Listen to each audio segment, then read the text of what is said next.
Well, I'm not even sure what I can say after that's two losses in a row. That's two losses to end the year and what was a pretty promising start to the season. Obviously, last year, really, really close to clinching that Premier League title.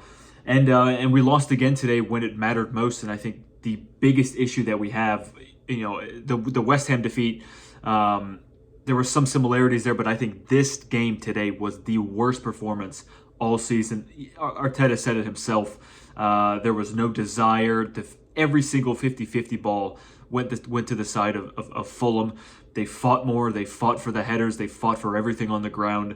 I thought the referee did a pretty poor job today in all, just in general. But it's not an excuse or a, I'm not casting a shadow over that really horrible Arsenal performance. It was totally lifeless. They were playing with no purpose. And even, the players who are genuinely our best players and most reliable were also really bad today. I'll get into that obviously a little bit later on, but could have gone top today, and that would have, in a way, sort of nullified the West Ham defeat, which again was bad enough to watch. Again, another game where it didn't really look like we had anything in it. Couldn't even score a goal in that game, and what was it, 30 plus shots in a single game.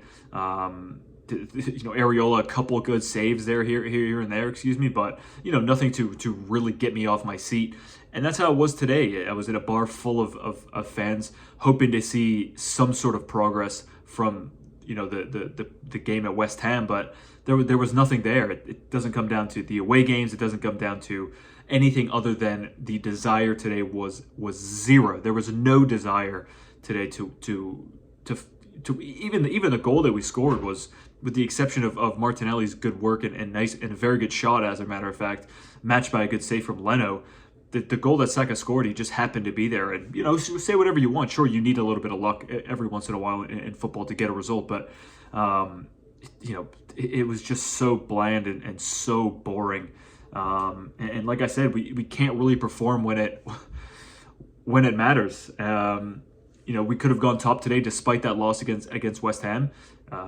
City most likely will win their game in hand, and it could have pushed us down to second place. But these are the moments, where you have to come in clutch, and you have to, have these players, your reliable players, Saliba, Declan Rice, Odegaard, Bukayo Saka. These guys need to be stepping up every single game when no one else isn't, because they're the people you rely on.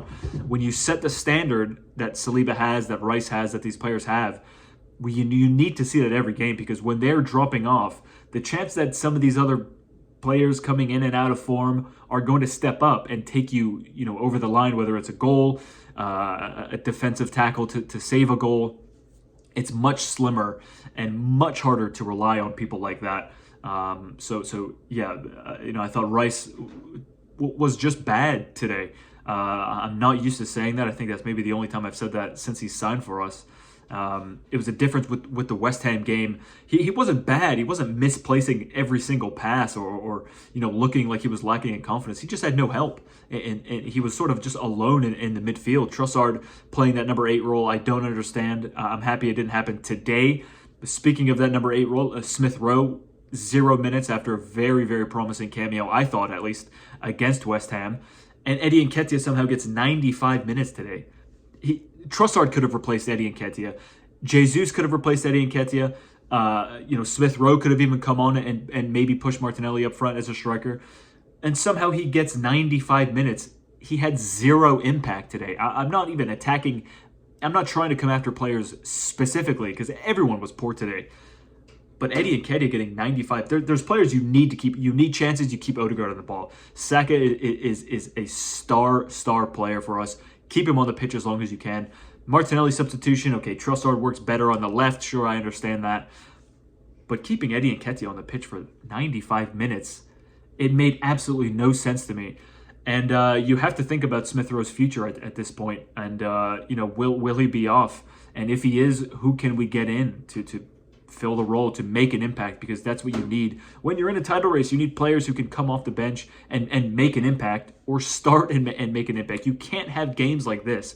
You can't be losing 2 games in a row and expect to be challenging for the title against a team like Man City. And who knows what's going to happen with Villa at this point. It's a total madhouse. really disappointing. And by the way, the losers that come out, especially on Twitter, after a loss like that, it seriously, it makes me lose hope for humanity. Like, I've seen people blaming Havertz for this loss. I've seen people saying Ramsdale could have won us the game today. But those are basically unsavable shots. By the way, people jumping on Kiwior's back because he couldn't perfectly time a tackle from some piss missile cross that Jimenez happened to get on the end of. That Ben White should have stopped from coming in anyway. It's like it gives me brain damage reading these takes from these people. And when Arsenal are winning, these guys are nowhere to be found anyway. So it makes their opinions even more irrelevant, and they just like to get attention from other people as miserable as them. And unfortunately, I've been sort of baited into a couple of conversations today, and it's all useless and goes nowhere at the end of the day. But people are questioning Arteta's tactics. What were his tactics today? To tell the players to go out and give 5% effort in a game that will take us back to the top of the table? No, it wasn't his tactics at all. These players totally let Arteta down today, and let us down as well. All the traveling fans let all of them down. And it was dreadful to watch. I was legitimately falling asleep this morning watching the game, and if it wasn't for the guy sitting next to me screaming every 5 minutes, every 1 minute for a misplaced pass, I probably would have been asleep at the bar. That's basically it. I think Rice came out with an interview saying that it was, there's plenty more games to go. They're not panicking, which I suppose is nice to see. But at the end of the year, you need to be going out on a high. And watching that game today, it just felt like these guys were already in party mode and thinking about their plans for tonight. And I can't help but think that that's what they that's the opinion they basically have forced me to have by performing like that. And as the saying goes, losing is one thing. Losing in that manner in which we lost today is totally unacceptable. Again, like Arteta said, and I said at the beginning of the video, the worst performance of the season by far. Totally lifeless, toothless, and there was just nothing there. I hope Arteta went in at the end of the game. He was shaking his head coming off the pitch. Hopefully he rips into these guys about that performance, because it is by far the most troubling performance from this Arsenal side that I've seen in a very long time. So guys, thanks very much for watching. Get your comments in below. Thanks very much. I hope you enjoyed it if you did watch, and I will see you when I see you.